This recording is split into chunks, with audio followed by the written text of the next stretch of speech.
Welcome back into the Lions247 Podcast. It's a pregame edition. We've got another Big Ten matchup to look toward. Penn State hitting the road again in Big Ten play to take on the Maryland Terrapins down in College Park. 3:30 p.m. kickoff time here on Saturday. Daniel Gallen, Mark Brennan will be present for all the action inside that press box. They will join us here on the podcast momentarily to break down what we have learned about these Nittany Lions through another game week here in Happy Valley. But we actually begin this episode with a closer look at Maryland, a team that really started off hot. We projected this as a potential top 25 matchup really coming into October. Now that we've arrived in November, things look a little bit different down there in College Park. And for perspective on that, we bring in longtime 24/7 Sports Maryland insider Jeff Herman. Jeff, welcome back to the show. Tyler, thanks for having me again. Well, you phrased it as a tale of two seasons when you sent us some answers to questions for our website piece at Lions247.com. And can you kind of tell us about that first season, the one that featured the 5-0 start and the second half lead over the Buckeyes in Columbus at Ohio State? And then we'll pick up the pieces on what has happened since then. Yeah, so the 5-0 start, was impressive at face value. A couple of the games they didn't play all that well, but the bottom line was that it was against very weak competition. None of those teams turned out to be good teams. Virginia, they played Michigan State right in the middle of all their controversy with Mel Tucker. And so after they got through that really soft early slate of games, they go out to Ohio State, like you said, play really well early, take control of the game, get a 10-0 lead. And then Talia Tungavailoa throws a pick six that turns that game around, and that game kind of turns the whole season around in a bad way. And they lose back-to-back weeks, both times as 2 touchdown favorites against Illinois and Northwestern. So, you can't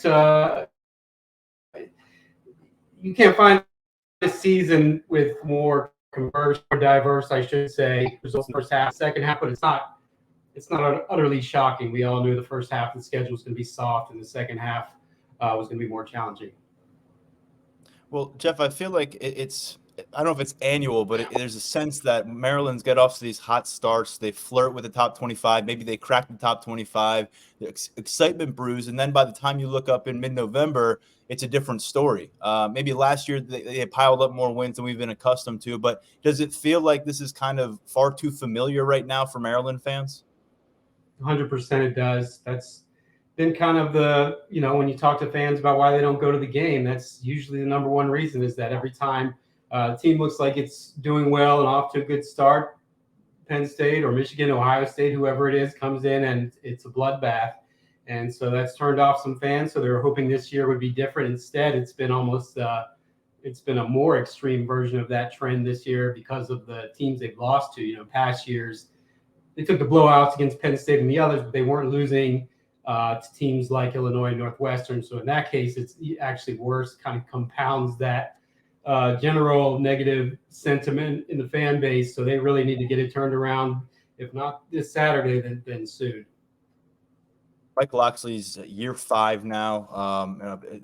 We've talked about it a little bit here in terms of where can they take that next step in the Big Ten, and that doesn't get any more or any less complicated next year when the conference is going to expand and get rid of those divisions. But part of my cat walking by us here. But 8 wins last season, 5-0 start, and now 3-game slide. And you look ahead at what November presents for Maryland. Penn State here coming to town. You've got trips to Nebraska and Rutgers coming up. Those teams are playing certainly better here in 2023 than we've seen in recent seasons. And then Maryland still has Michigan on the schedule. So in your opinion, what needs to happen here in November for Mike Locksley to kind of save face here in year 5 and prevent it from looking like a significant step backward? Yeah, the biggest emergency goal is just win a game. Win any of the remaining 4 games. Get bowl eligible, because if you start 5-0 and then you lose 7 in a row and don't make a bowl, that's catastrophic for anybody, regardless of the situation. After that, obviously the thing all along has been the same: beat Ohio State, Penn State, or Michigan. Just give the fans something to celebrate with a win over one of those 3. Didn't happen against Ohio State. The way they're playing, and with how good Penn State is, it's going to be a tall task, and probably even tougher against Michigan. But avoiding the nightmare scenarios just to win a game. After that, if they could pull out 2 or even 3, including a bowl game, it wouldn't go down with such a negative aftertaste. Let's talk about when Maryland's right, or when they look like they're right. What does that look like right now? I'd imagine that the passing game is front and center when Maryland gets rolling. And I know that Penn State, we've seen that, play into these matchups in the past. A couple of big performances from the quarterback, Tagovailoa, one here in Beaver Stadium in a win, one down in College Park where Penn State prevailed. He put up a bunch of yards, almost 400 yards in 2021. Last year, totally different story, shutout, under 100 passing yards, hit a bunch of times in the backfield. Talk about where he's at right now, because it feels like he is the spearhead, whether things are going right or whether things are going wrong. Yeah, he is. He's the gauge of how well they're playing. You're right. The passing game is going to have to thrive. I mean, Penn State's defense is great all around, but if you're looking for a deficiency, you can get more yards per play throwing the ball against them than you can rushing. And Maryland's running game hasn't been very consistent. So that tells you they're going to have to get something going in the passing game. Like you said, Talia was really good in his first two career games against Penn State. He won out there the first time around, and then he had, I think, 371 yards. And last year, it was a nightmare for him against Penn State. So, yeah, they need a good game against by him, I should say. I don't see them being able to lean on the running game. I know Penn State's a little banged up with Chop Robinson and elsewhere, so I'm sure they're hoping that'll help their cause, keeping him clean, because they have a really good pass rush too. When you look around that offensive attack and the weaponry, it seems like they have the talent at wide receiver again. I mean, Roman Hemby had a big-time freshman year last year at running back. Can you talk about the supporting cast around Tagovailoa and kind of realistically where the playmakers are right now in this offense? Yeah, so Hemby had a great year last year, almost had 1,000 yards as a redshirt freshman.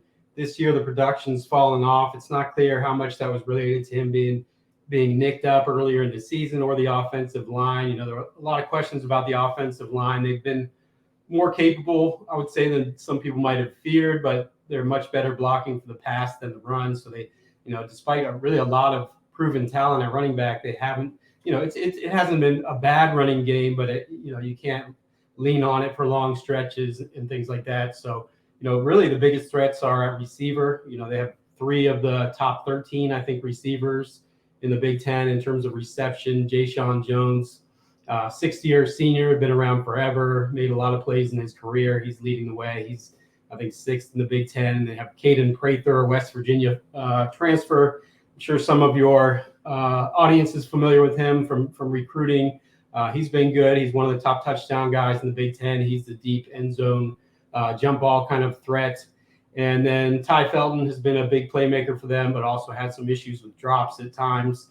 And then I would also say Corey Dyches is probably one of the more athletic tight ends in the country, definitely in the Big Ten. He's a big target in the passing game. So it's a really well spread out attack. There's no one or two guys really who they're going to go to, but it's mostly been in the passing game. Defensively, I mean, this team has piled up some sacks. They're second to Penn State in the conference in sack totals. When the defense has been clicking, who has been getting the job done? And when the defense has maybe unraveled a bit recently, where are the biggest causes for concern heading into this matchup?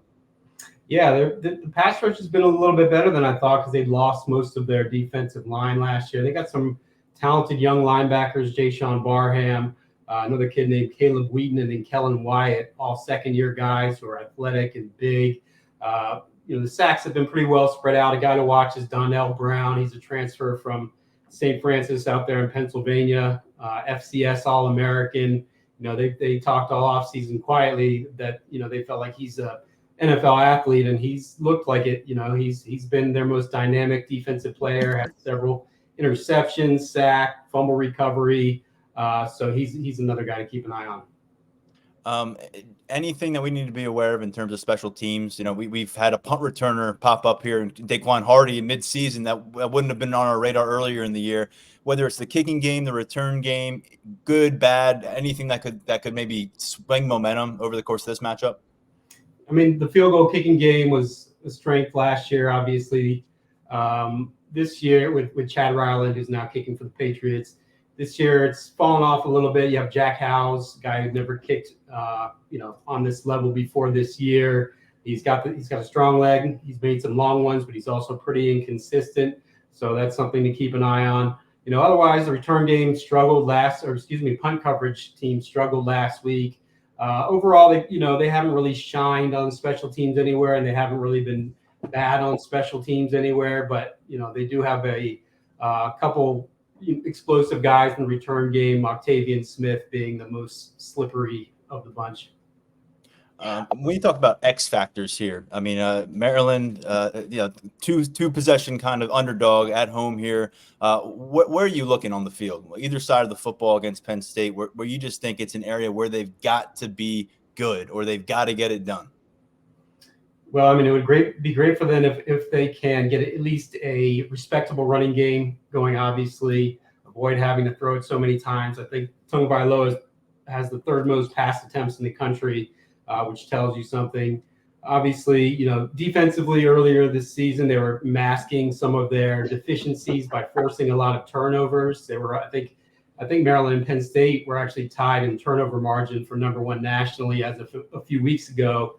But along with this losing streak, they haven't really been forcing them. I think they've forced 2 turnovers in the last 3 games, which, their secondary is not their strength. So if you're not getting turnovers, drives are usually going to continue on them. That happened last week at one point against Northwestern. Northwestern scored on 5 straight drives, not all touchdowns, but they scored on 5 straight drives, which shouldn't happen. So, they really need the defense to play better this week.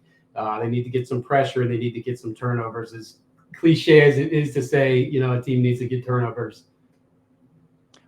One thing that we've been wondering about Penn State is how they're just going to surface on the field. What kind of motivation and what kind of momentum they're going to be able to develop, because the last 2 games here, at least, a loss against Ohio State, a clear hangover situation last Saturday, and a really scary situation for them against Indiana that no one saw coming.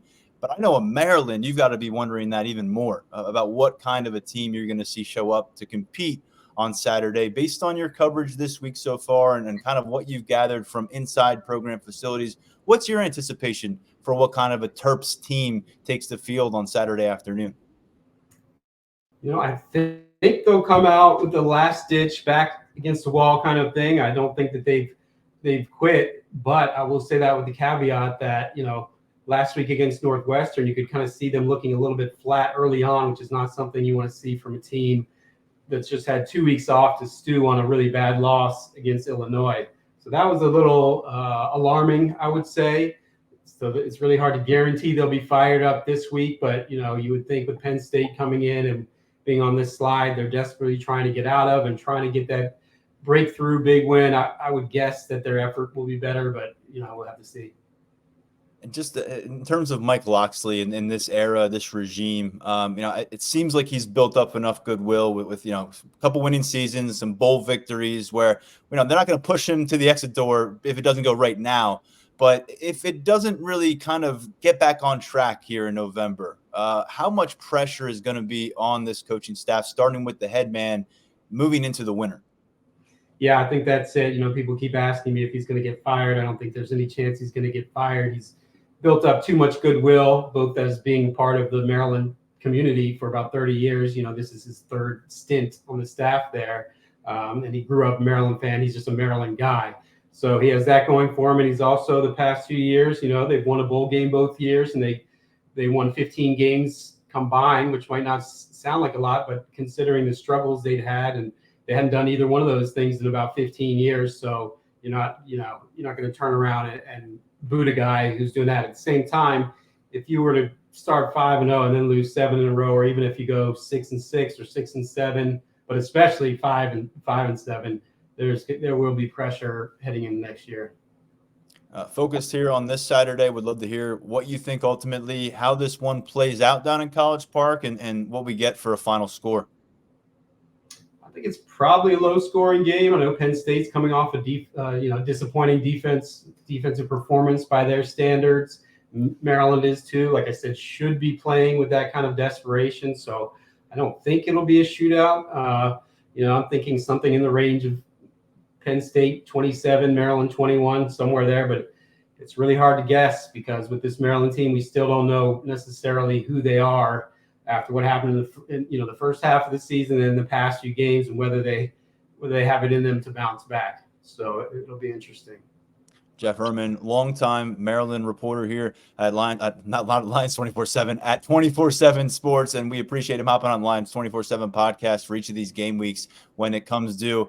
We appreciate it, Jeff. Enjoy the coverage for the rest of the week, and we'll talk to you real soon. Sounds good. Thanks for having me, Tyler.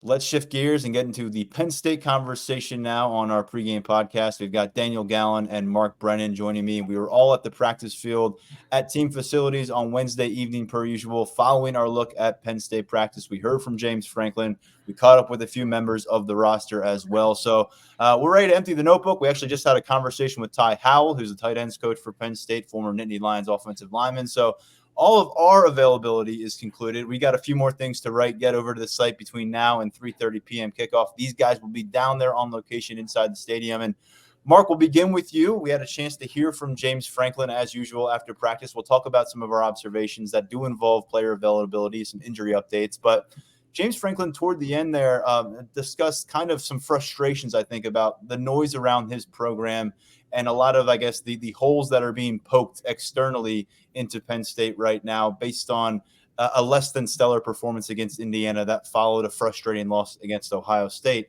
And the one thing that really stuck out to me from a 5-minute, kind of answer here from James Franklin was, I won't apologize for winning.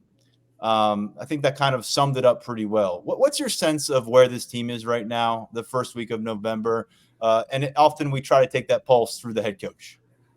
Yeah, the other thing he said, and I brought it up here just so I'm quoting it accurately, but he said, I mean, there's teams that are ranked number 1, number 2, number 3 in the country, and they struggle to get a win, and nobody kind of talks about that. But when we struggle to get a win, it's not as pretty. Everybody's is overly concerned.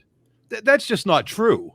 I mean, if the number 1, number 2, or number 3 team in the country struggled against Indiana the way Penn State did, fans would be going ballistic at those schools too, right? I mean, it's and I don't blame James Franklin for not understanding that or not knowing that, because you can't expect him to keep the pulse on the fan response at every school across the nation. But this isn't something that's unique to Penn State. I mean, just look at what Dabo Swinney just went through and the diatribe he went on, recently against Tyler from Spartanburg. So I think he's looking at that not quite in the right way. And the other thing that I would say is you got to be real careful when you're going into this territory, because the alternative is fans don't care. And I have covered teams at Penn State, not necessarily football teams. Well, I did cover some football teams in the early 2000s where fans stopped caring. But, I've covered hoops long enough where there have been years where fans just don't care, where if you lose a game, they don't care. And that's when you're in trouble.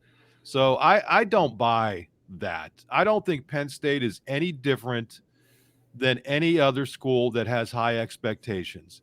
And if you don't want to, if you're not setting your expectations high,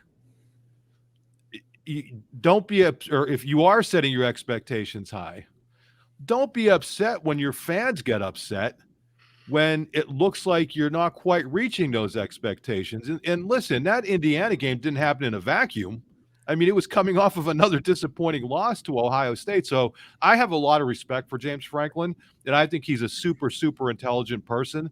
But in this instance, I don't know that he has his finger on the pulse of the college football nation to seriously think that if any top 10 team played that way against the Indiana, that their fan base would be okay with it. I would encourage James to go check out our Washington fan board. I don't think, if you want to see how they were reacting to a really poor performance against a really bad Stanford team last week, they nearly lost to Stanford, and Stanford is a very bad team. There's frustrations out there, but look, with James, I think in this case, he was about 90% through the post-practice availability when this popped up. And clearly it was something that was on his chest, on his shoulders throughout the week for him to vent a bit, I think, publicly with us in the media in this situation.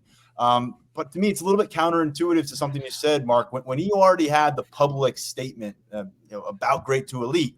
Isn't this part of that process? If you go great to elite, you can't get by with beating Indiana on a last second bomb. You can't get by with playing hangover games after you lose to Ohio State for the 7th straight time. It's just you are up to a different standard of scrutiny.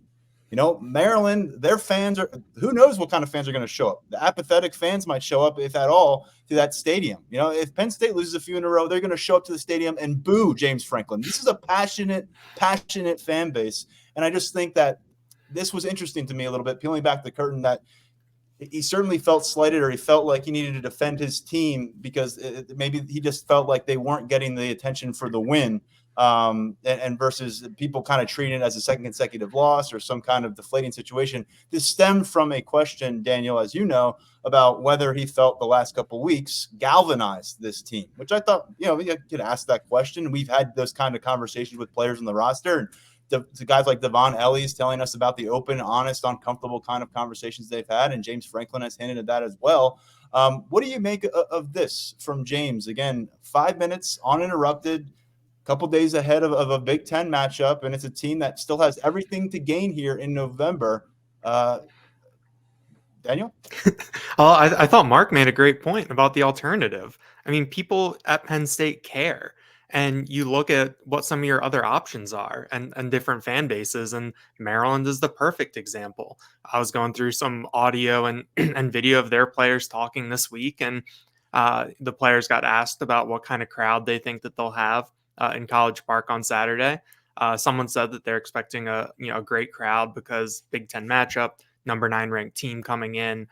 This is a game that the Maryland fan base gets up for. But then another player, the defensive back Bo Grade, said, if people show up, they're going to show up. But if they don't show up, it's their fault for losing 3 straight games.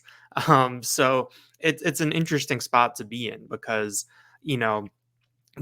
because I mean, it's also just part of the job at Penn State, having this much scrutiny, having this much attention, factoring in the great to elite, and having 100,000 people in the stadium on a noon game on Halloween weekend, the weekend after you lose, your biggest game of the year so far. I think that is that part of it is kind of interesting, but I think that it was probably something that was on James Franklin's mind for a while this week. I think that every once in a while, he kind of waits for a question that gets asked that he can free associate a little bit to kind of get to where he wants to go.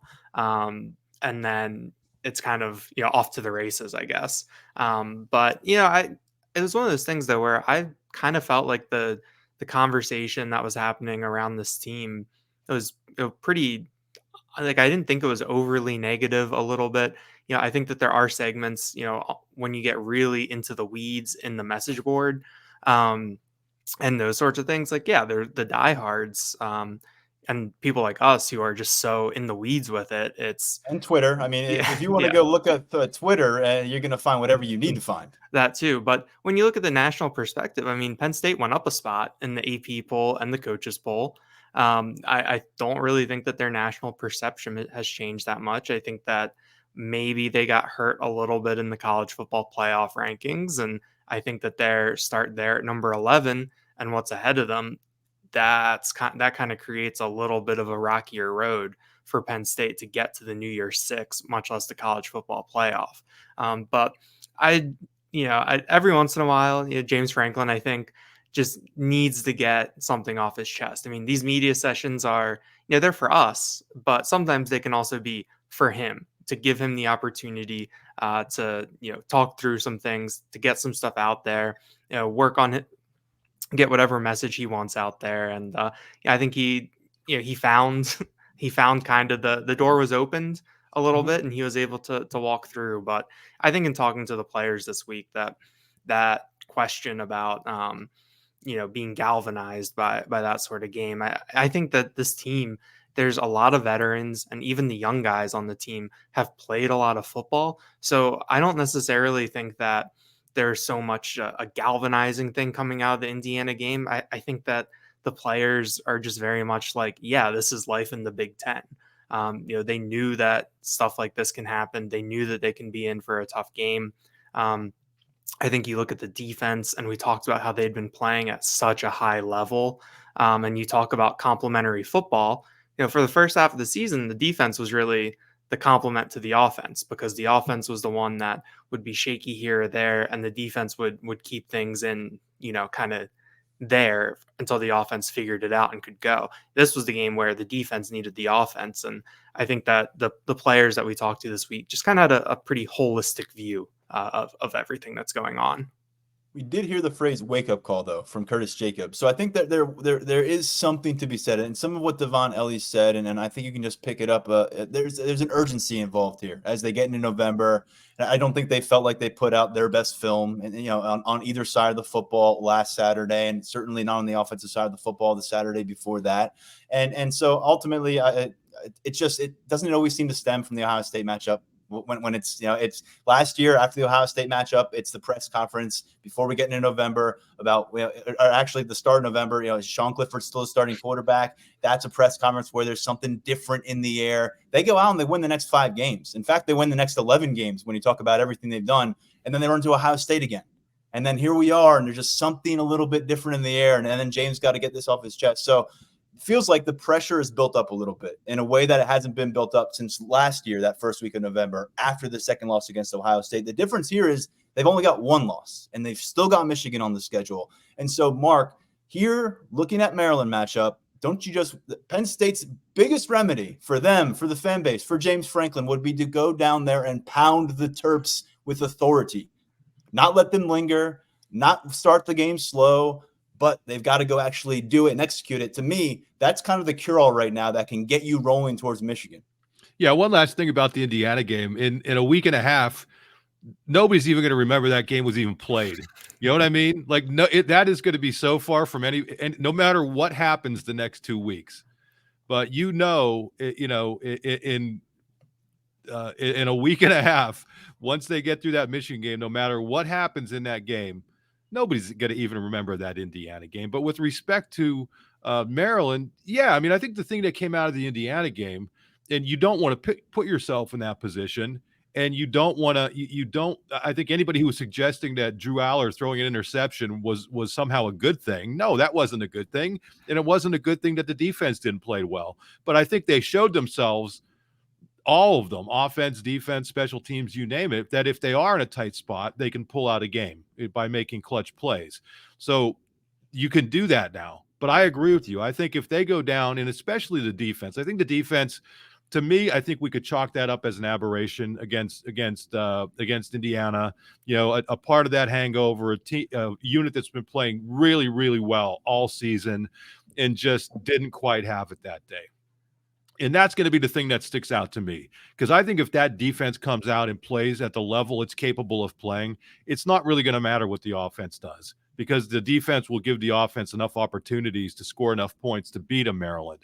So that's why when I'm looking at this game, listen, it'd be great if for Penn State, if they could get the ground game going, if Drew Aller keeps showing confidence, if the deep ball becomes more of it, because, they have all this mojo off of the Indiana game. But to me, this team is about what this defense is able to do.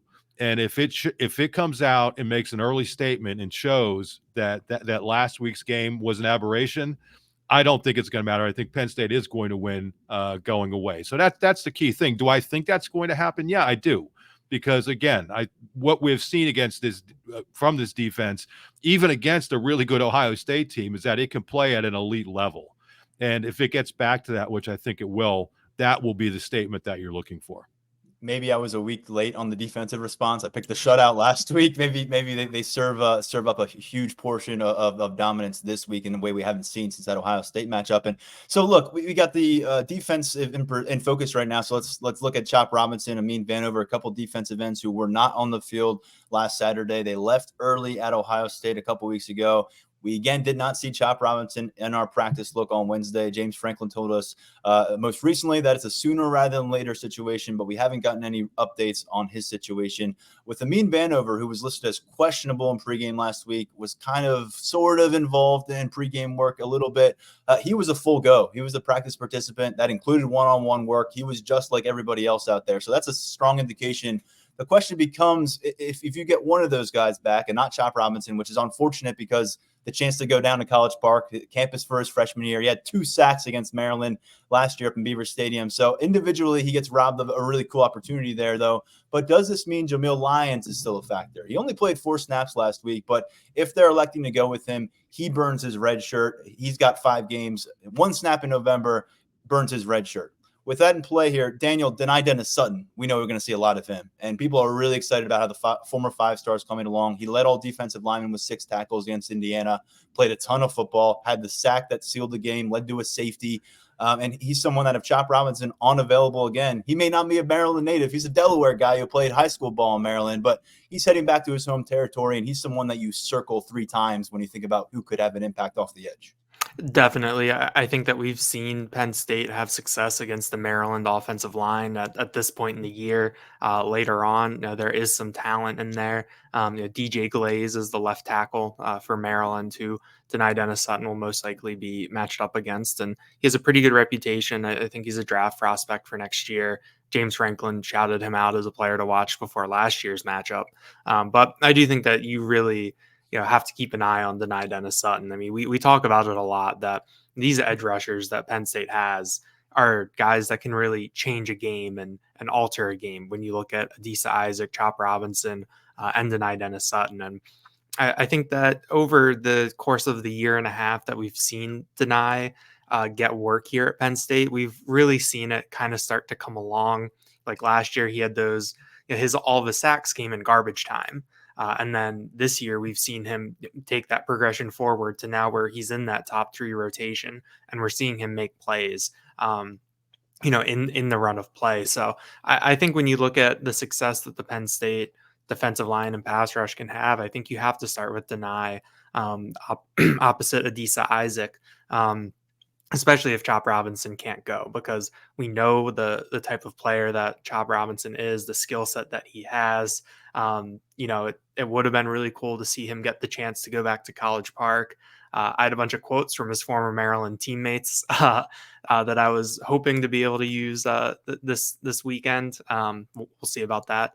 But I think you look at Dani as someone who can really step up and have a big game. And I think getting Amin Vanover is back too is really big for keeping those guys fresh and being able to rotate so that when you do get to the 4th quarter, and if the game is still in doubt, that Adisa Isaac and Dani Dennis Sutton are a little fresher and can get after it a little bit more.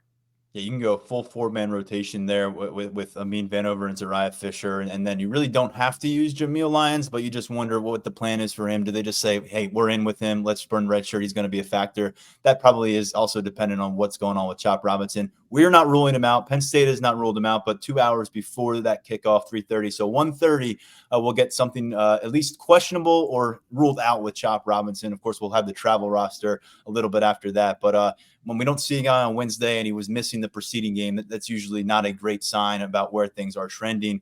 We did get a good sign with Kaden Wallace, as kind of expected, because James Franklin set that up for us on Tuesday by saying he didn't anticipate Kaden Wallace to be in jeopardy for playing against Maryland. He left very early, the 1st quarter against Indiana, and he did not return at right tackle. Drew Shelton showed the rest of the way opposite of Olu Fashanu.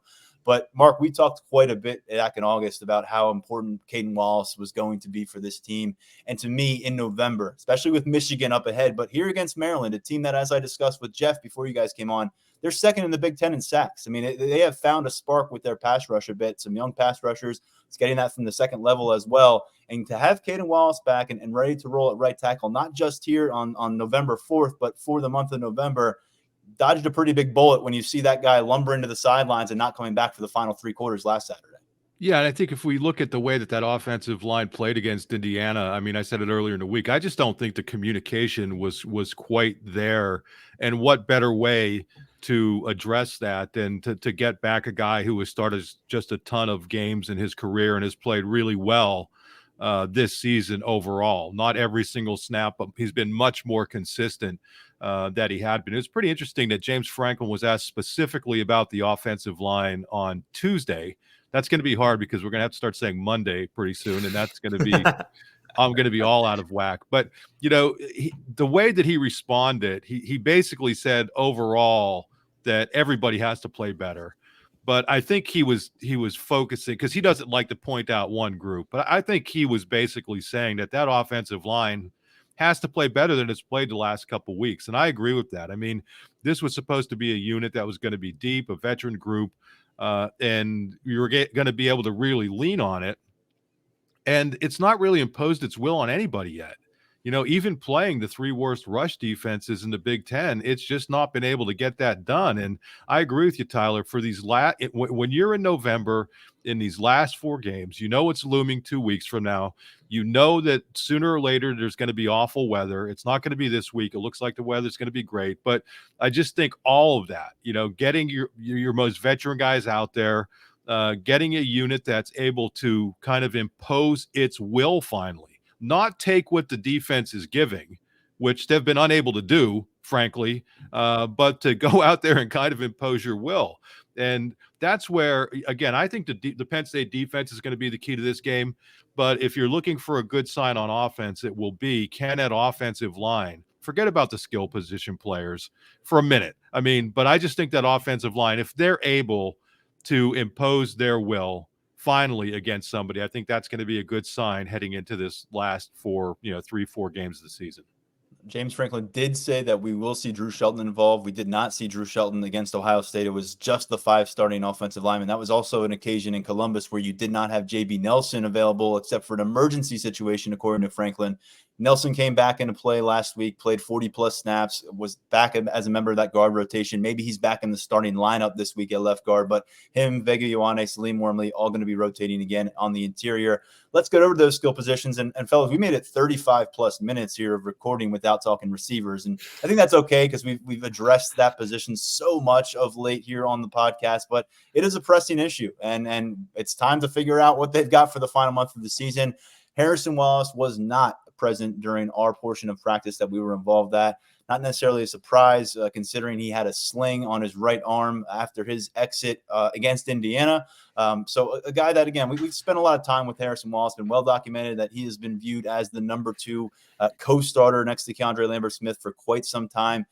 His availability has been a question mark here for much of the season for one reason or another, a couple different injuries. But even when available, still averaging about 4 catches for 40 yards in those games. So not on the field as of now. Doesn't look like he'll be on the field against Maryland. We'll talk about long-term next week with Harrison Wallace. And this is where you look over at Dante Cephas. So we had a chance to meet with Daniel on Wednesday night at Penn State's practice facilities. It was our first time since that first week of August, back a media day in the preseason. So there was a lot to catch up on with Cephas. And before we got Dante Cephas, I brought his name up to James Franklin and, said 3 months on the field now for you guys. What's the progress report? Franklin talked about the comfort level increasing, and he made an interesting correlation, I thought, to junior college pickups. And he said about how it can take till about the second half of that season where they find their footing and really are just going through the process seamlessly. And then you get a second year with those guys, and that's where you can really get the value. And it's interesting that he brought the second year because, as we know, Dante Cephas, because of the COVID year, has the ability to come back to Penn State in 2024. But Daniel, they're putting this guy up in front of us, putting the cameras and microphones in his face. They got him out for 40 snaps there last week. We hadn't seen much of him. He started a couple games, but do you get the sense that it's go for launch time and Dante Cephas is either going to flourish or fail in front of us here in November? I mean, if there's no better time to go for launch than now. I mean, it's been, we're 2 months into the season, 3 months if you include August, and for, being the really high profile transfer, there's not really, much to show for it.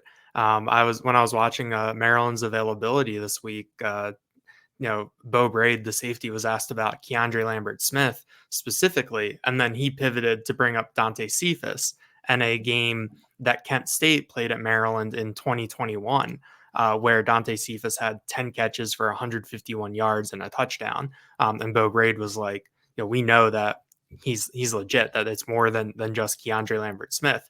You turn around and you look at Dante Cephas's numbers for the year to date: 11 catches, 146 yards, 0 touchdowns.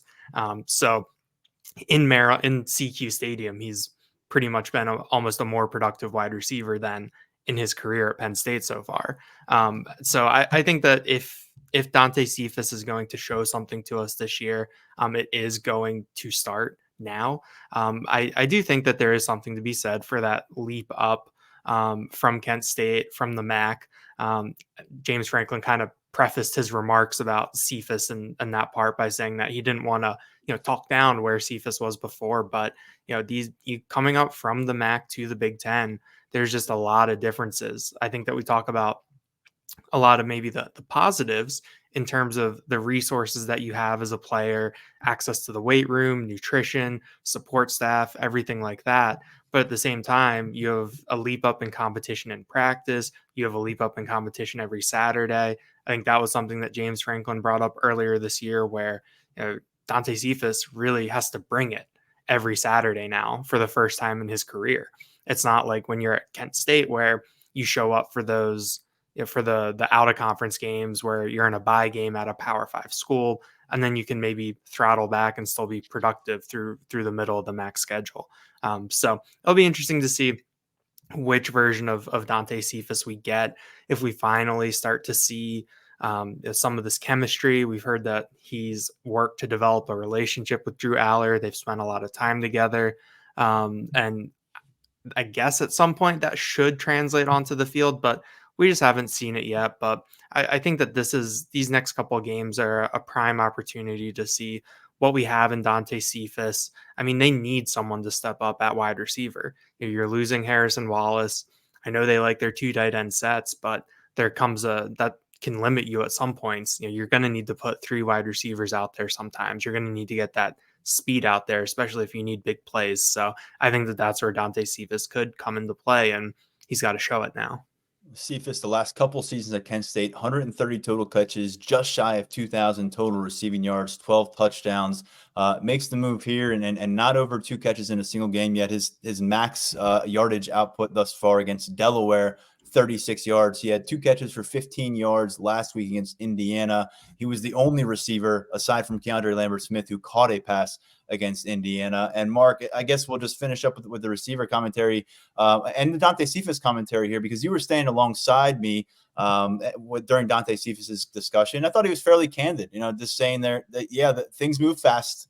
Things moved faster when he got to this campus, and discussed dealing with some of the defensive backs here at Penn State. But he really talked about just getting in the playbook and understanding the assignment parts. And, he's not a long-winded guy like me. He doesn't give a lot of long answers to you. But I thought it was pretty interesting just because we hadn't gone face-to-face with him since he actually gotten some game action. And I thought that stood out in his positivity. I mean, this was a very optimistic version of Dante Cephas. I haven't really encountered many versions of Dante Cephas, but here you kind of could understand if there was some frustration bubbling to the surface. There was none. I mean, he was talking about doing what he could to get the team wins.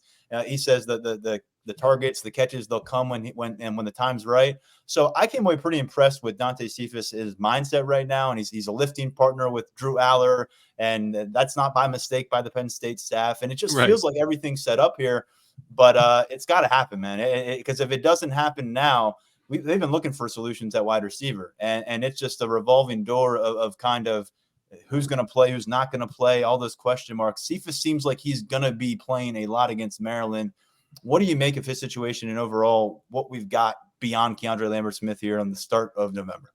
Yeah, I think you hit on it. The interesting thing about Cephas, and I have video of that. I should post some of it so people get to know him a little bit, and I apologize for not doing that sooner. But you remember, like, every photo we had of him, like in the summer and preseason camp, he was like mean mugging. He looked like he was angry about something. And then it was pretty cool because then you get to talk to him and he's like, that's not who he is whatsoever. And I don't think he could have carried himself any better in everything that we were asking him, because he was asked some pretty direct questions. How difficult is it? How difficult was it when you weren't able to have the kind of production that you probably hoped you would have early in the season? And he was just like a team first guy, had a smile on his face, and I think carried himself extremely well. So this is a great opportunity for him. He had opportunities earlier in the season where he made a couple of starts and it didn't necessarily translate into big numbers. But, now he's in a position where, well, I don't know if he actually started, but he was one of those, the top guys when Wallace was out. But regardless, now he's in a position where, okay, you've been around long enough. You ought to be comfortable. You're going to a place where Daniel said that you've had success before. So every opportunity is there. That's been the one, I hate to say disappointing because these are college kids, but multiple players have had opportunities to step up and be that second or third guy, and nobody's been able to really do it. And so now it looks like he's getting another bit of a shot, and let's see if he's able to pull it off. He's certainly saying all the right things. He's carrying himself the right way. He's done it in the past. So everything is there for him to succeed. And I think maybe he's getting in there against the type of opponent that might allow it to succeed. Because if I'm not incorrect, I think this team's like 12th or somewhere down there in the Big Ten in pass defense. I'm curious if there's like a case of whiplash here from Malik McLean going from like no usage to 60 snaps, and if he gets throttled back to like very minimum usage again. Because obviously he was in the game plan against Indiana, he was the understudy to Harrison Wallace, and that's the route they took. Just really curious to see what his role looks like. One target in those 60 snaps against Indiana for the Florida State transfer. And then we talked so much, the second-year receivers, any of them, even going to get some run this time. We didn't see any of them involved last week, but Caden Saunders, Omari Evans, even Christian Driver, a guy like Anthony Ivey, will any of them come bubble up to the surface in the wide receiver situation against Maryland? That's just a question that we'll get answered on Saturday afternoon. Fortunately for this offense, Daniel, the tight ends have been productive, and we haven't seen a singular virtuoso season for any of these guys, but Tyler Warren has jumped up and caught a bunch of touchdowns. He's among Big Ten leaders. Theo Johnson has really started to heat up here in the second half of the season, much like he did last year, getting vertical on some plays. Khalil Dinkins has caught a couple fourth down touchdowns, and collectively Penn State puts out a graphic, and I think it's a pretty good one today, so I'm going to mention it here on the podcast. They lead the nation in tight end touchdowns. That's 10 of them. I believe they were right around there last year, pretty deep into the season too. So what do you think that this room can do for them? That you mentioned there's some limitations if you go two tight ends, or certainly three tight ends involved, but Theo Johnson to me still feels like the guy, and Tyler Warren has proven it, but Theo Johnson can ignite something for this team moving into November. I think that in some of the ways that I looked at it, at least coming into the year, when you talk about those two tight end sets, I kind of looked at it as if Theo Johnson is out there, he could essentially be a third wide receiver based on what we've seen from him with his ability to make big plays, to pick up big chunks of yardage, and his combination of athleticism and speed and size and everything. He got off to kind of a quiet start, but I think these past couple of weeks, we've started to see a little bit more of the Theo Johnson that I think we thought we would see. He had 4 catches, 66 yards, 2 touchdowns against UMass, had a big 30-plus yard catch against Ohio State, and then made that really nice play on the touchdown catch against Indiana last weekend where he went up, fought through it, and got the ball. So yeah, I think that this group can really help you move the ball. I think that they've done a good job this year of keeping Penn State on schedule. Some of those longer drives, I think that Tyler Warren has been really reliable when it comes to third downs, and when Drew Aller is looking to move the chains and isn't necessarily looking downfield. But I think the key now is for this tight end group to help you get some of those bigger plays, for Theo Johnson to be able to pick up 15, 20 yards. I mean, even Tyler Warren, we were talking to Ty Howell earlier today, and Ty Howell was talking about Tyler Warren's toughness, his basketball background, his kind of spatial awareness, that he has these sorts of traits that I think can help you move the ball and pick up bigger chunks of yardage. So maybe seeing a little bit more of that. But I think that this group has been really reliable. I felt that Brenton Strange was going to be one of the more under the radar or underrated losses coming out of last year, given what he did in the run game and the pass game.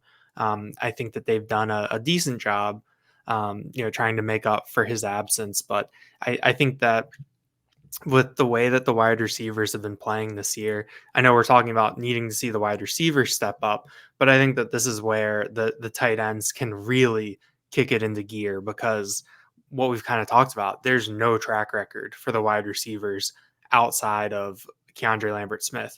We do have more of a track record for these tight ends, even going back beyond this year. So it might not be pretty. It might be kind of boggy, like a bogged down offense in terms of how it's moving the ball downfield. But I think that if these are the players that can help your offense move the ball, help your offense score points and win you games, you need to feed them a little bit more now and try to get them involved in ways that will help you get bigger plays. I think that that's something that, once we get to my bold prediction, I'll talk a little more about it. But I think we can see a little bit more from these guys.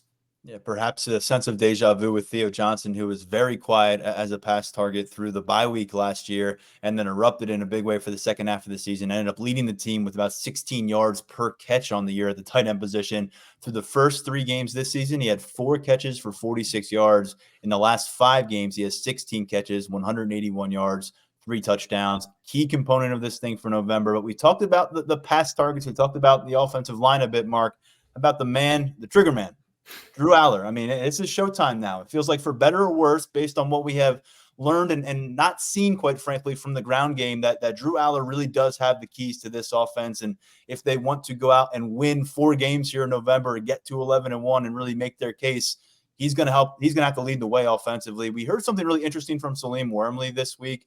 Very colorful language, actually, about the colorful language that Drew Aller is using these days, just about how much more authoritative and in command he is. I'd imagine a moment like the one he experienced late in Indiana, a crunch time success, is going to be a good feather in his cap for his confidence and for his ability to direct this offense. But, Mark, it's time to learn a lot about the sophomore quarterback. The kid gloves have to come off. I think they've been off for a while now, but 19 touchdowns, 1 turnover, 4 games ahead of him to really write the narrative about how people are going to remember his first season as Penn State starting quarterback.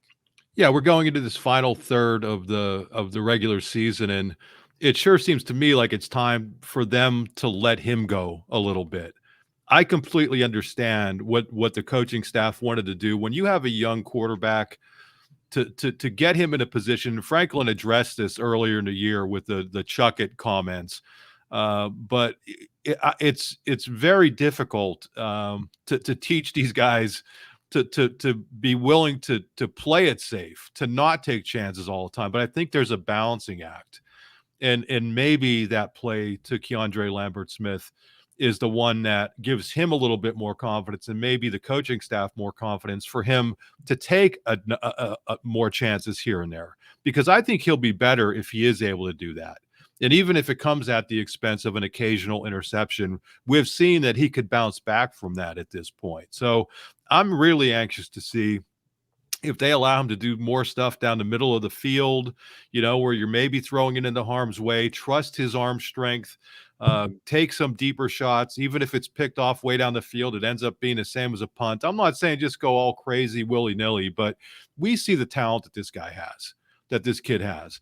And I think it's time to start showing more confidence in him, in his decision-making and what he's going to do, because ultimately, to be the best quarterback he's going to be, he can't be playing it safe the way he did to this point.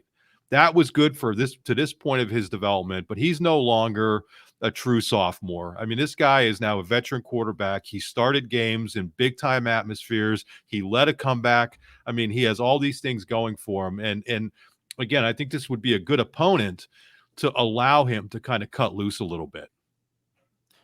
Now, when you think about the ground game right now, I think to the point of Drew Aller, okay, now fact versus fiction, expectations versus reality, 2 months of sample size, and that's why we're saying now we're going to apply it to November. I think when you look at the backfield right now, I'm thinking KRON Allen needs to be fed a bit here, Daniel. I think you made the point last episode that he, when healthy, and he seems to be healthy now. He was nicked up there for a bit, it seemed, early in October, but he looks very much like the same running back we saw last year. He was never a guy that was running for 50-plus yards over and over and over again, but getting 6, 7, and now he can get it done in the ground in the pass game a bit. Was very important on that final possession, a 10-yard run, an 11-yard reception, finished the game with 81 yards. What do you make of KRON Allen? I know they have this balancing act, and it's something they're going to have to walk the tightrope on until these guys eventually part ways and their football careers go elsewhere, between KRON Allen and Nick Singleton. But from the production standpoint on the ground, I want to point out Nick Singleton's been a very improved weapon as a receiver, and a very important one at that.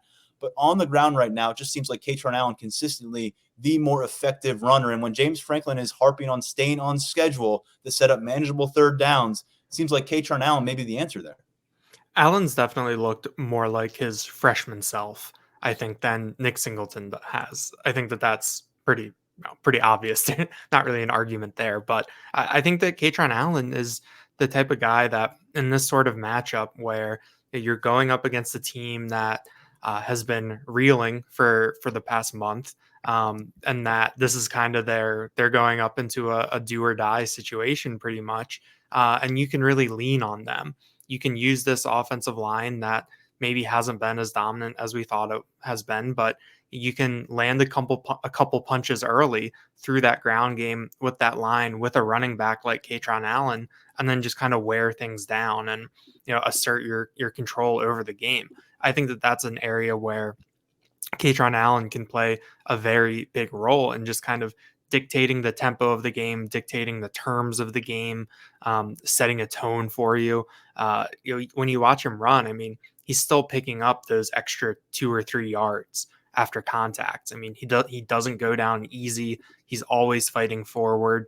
He's always looking for those extra kinds of yards. And I think one of the things that you remember from this Maryland team last year is that when you got into the second half of that game, those linebackers, those defensive backs, maybe some of those defensive linemen, they wanted nothing to do with tackling Nick Singleton. I think you think about his second touchdown run out of the tee where he just kind of dragged a guy in who was kind of sort of trying to tackle him, kind of trying to strip him, wasn't really committing either way. I think that that's something that really stands out about the identity of the team that you're going up against. And if you have KRON Allen, he's the type of running back that can really, really take advantage of that and do some damage. So, I think that I don't know what the number is for KRON Allen in terms of carries. Maybe he gets up close to 20 again.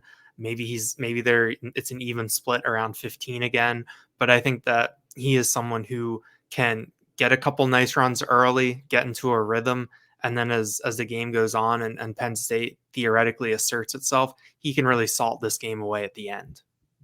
KRON Allen on the season is now at 4.6 yards per carry. He's at 4.2 yards or better in 6 of 8 contests this year. Nick Singleton finishing under 4 yards per carry in 5 of 8 contests on the season. His high mark on the year was 5.4 yards per carry against West Virginia in the season opener, 13 carries, 70 yards, 1 touchdown. He had 80 yards against Northwestern that he had to turn out on 21 carries. Last week against Indiana, Singleton goes 15 carries, 50 yards, 1 touchdown. He does lead the team with 8 total touchdowns, but we just have seen that effectiveness along with 7 last week for Singleton. And as we said, important 28-yard gain as a receiver. He got 5 passes overall, but just has not seen that same effectiveness and dazzling display like we saw so much throughout his freshman year. November will be a great time to remind everybody just how special he is.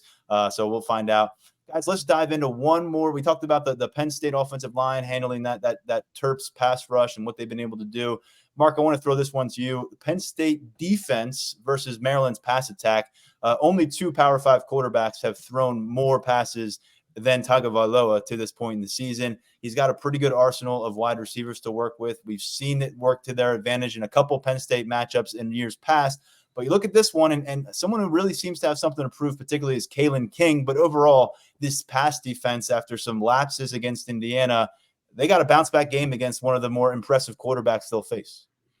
Yeah, and that's where I think having a mean Vanover will be big for them, because I think a lot of what they should be able to do, depending on where Maryland is in terms of down and distance, but I think if they're able to use that 3 defensive end package, the version of their prowler, that could be very dangerous. I mean, in terms of what they're able to do rushing the passer, we're just assuming that Chop isn't going to play. We don't know that for sure, but that's where kind of signs are pointing to.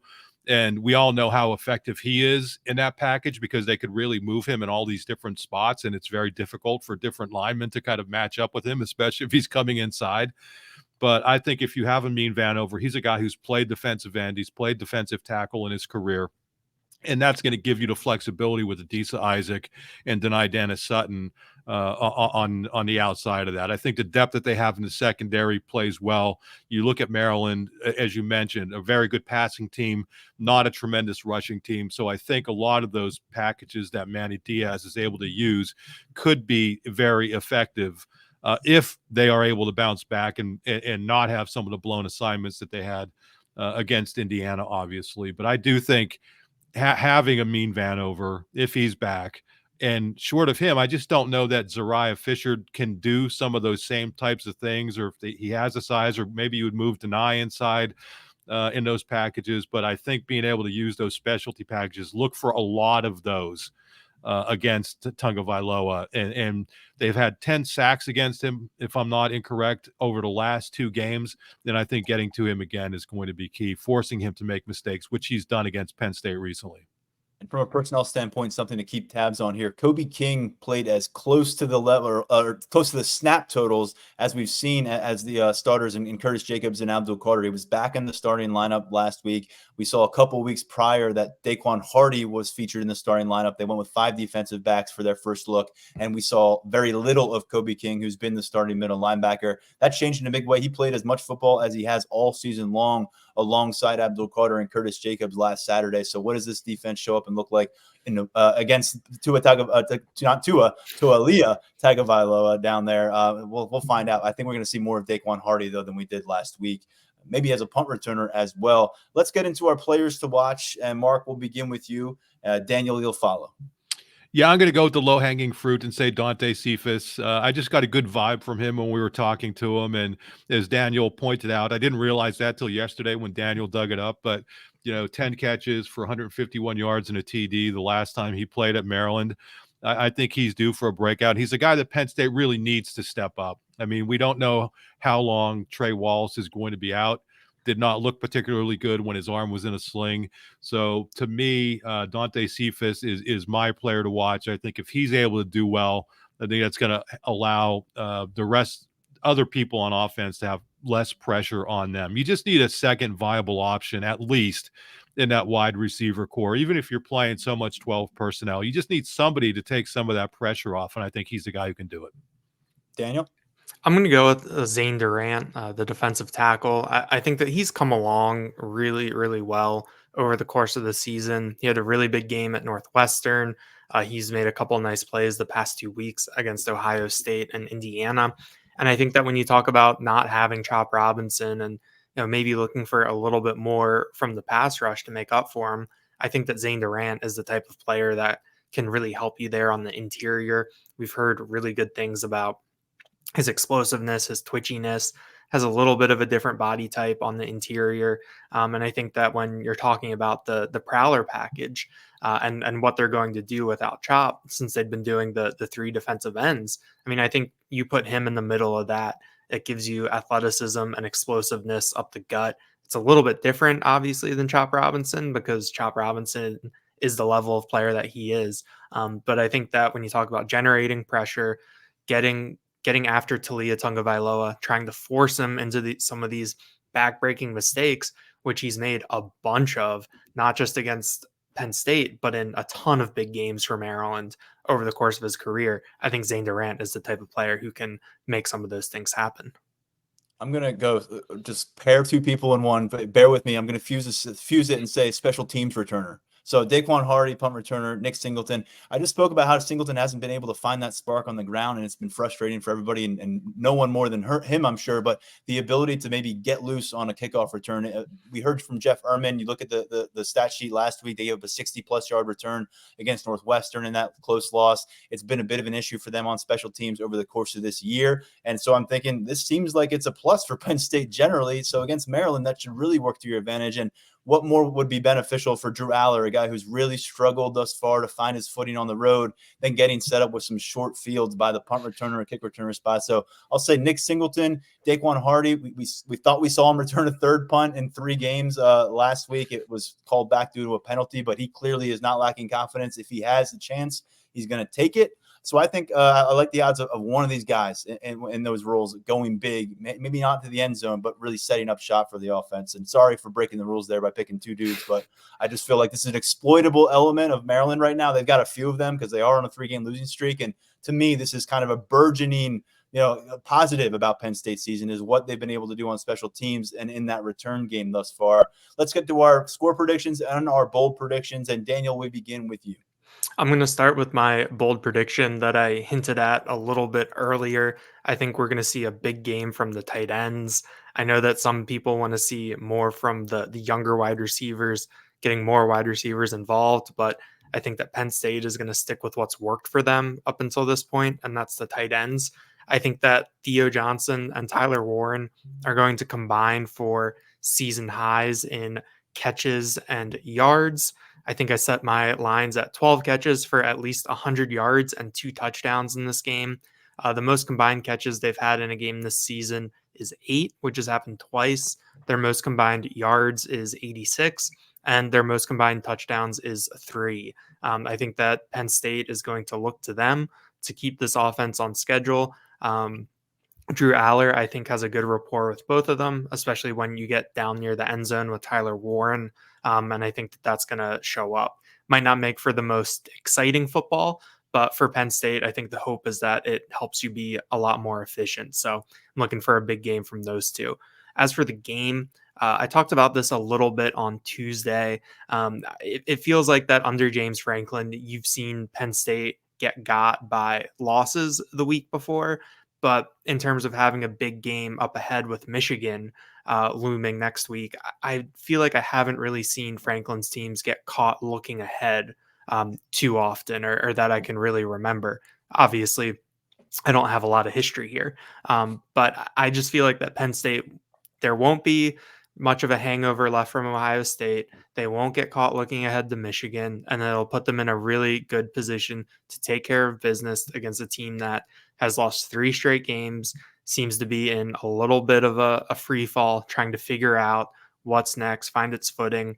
Maybe Maryland makes it interesting for a quarter, a half, 3 quarters, but I think that Penn State's talent level is going to win out, and I have Penn State pulling away for a 34-14 victory down in College Park on Saturday. All right. 20-point victory for Penn State. Mark, what do we get the line at for our predictions this week? It's 10.5. It's dropped since then. But okay. So we went with 10.5 when we got our predictions in. Yeah. We're all riding a 2-game losing streak in terms of working against the spread here. Mark, what do you got for us? Yeah, James Franklin on his call-in show. Why do I keep calling it a call-in show? Nobody calls in. It used to be a call-in show. You guys are too young for that, but it was funny. Like Jerry from Philly. People who are listening will be laughing about that. People would actually call into Joe Paterno, and it was actually pretty funny. You never knew where it was going to go. But on his radio show last week, James Franklin dropped a little nugget. And he's like, he's making on as if he's been talking about this all season, but he hasn't, at least not with us. But that they've been working on a package every week that has Drew Aller and Bo Pribula on the field at the same time. And yesterday, we're recording this on Thursday, so that was Wednesday. I asked him, are you guys actually doing that? He goes, yeah, we're doing it. And he explained why he's doing it. And, my bold prediction is going to be that they're going to unveil that at some point this week. Why? Because why would you be working on it all season if you're not going to put it on tape ahead of the Michigan game, right? I mean, if you're doing it, you might as well go ahead and throw it out there and give it a whirl. I'm anxious to see exactly how that will work. These things haven't always gone over particularly well when they've tried them in the past. So let's see if they're able to pull it off this time. Not sure that'll have a gigantic impact on the game, but I think it's something interesting for people to look out for. With respect to the game, I'm going to go back to what I said about the PSU defense. I think it's going to set a tone.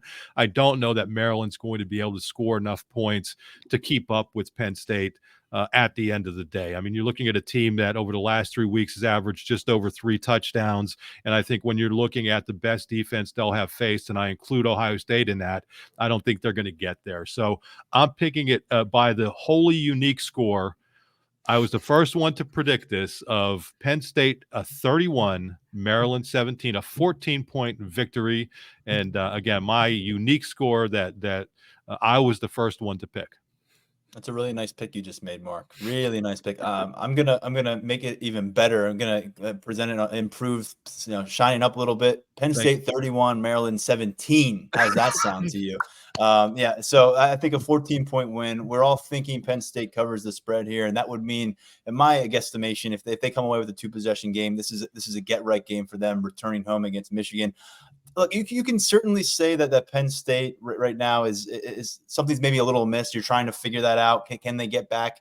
Can they show that they're a dominant team and set the stage for November and start that on Saturday? Or will we see some of the issues that popped up against Indiana and some of the offensive issues that have been a problem all season just fester a little bit worse as we get into November? I think we're going to see Penn State come up with an answer here. And I think, meanwhile, Maryland, if you want to look about a team's mindset or their trajectory or whatever, this is a mess right now down in Maryland. And I don't think it's going to get any better on Saturday. So I think ultimately it's going to be Penn State's defense leading the charge here, being able to be, again, the unit you can lean on. I think that was an outlier that we saw last week. I think we're all on the record. If we see it back-to-back weeks, then it becomes a different kind of topic for us on our next podcast. But I think that defense puts the performance behind them. I think for a second consecutive game, well, third, as you mentioned, Mark, they're able to make Tagovailoa uncomfortable as this game goes on and on. I think at least 3 second-half sacks. Adiza Isaac steps up again. He was a guy who was really catching fire midseason. So 31-17, just like you, Mark. And you did set it first. You put it out there first. So I'll let you get credit if they land right on that. But we've all got Penn State improving to 8-1 with Michigan coming to town. And meanwhile, everything going on in Ann Arbor, we'll see how that continues to brew between now and kickoff in Beaver Stadium noon on November 11th. But fellas, you're heading down to Maryland. I'll be here at our headquarters in Happy Valley. We'll have our post-game podcast on Saturday. But between now and 3:30 kickoff, a ton of coverage coming your way at Lions247.com. We'll have all our pregame notes. I'm going to spotlight 10 players to really keep close tabs on as November gets underway because they could really dictate how this rest of the season goes. Mark, Daniel, appreciate the perspective and all the coverage here. Game week number 9 just about in the books for us. Hard to believe, but November is here, and we'll find out what Penn State's all about. Going to be a fun weekend. Thanks, Tyler. All right. Good stuff from Daniel and Mark. And before them, Jeff Herman, who covers Maryland for 247 Sports. We'll be back with an episode for you on Saturday night after Penn State versus Maryland, and then back with 4 more episodes for week number 10. And it will be a big week number 10 coming our way next week. For now, stepping aside, I'm Tyler Donahue. This has been the Lions 247 Podcast.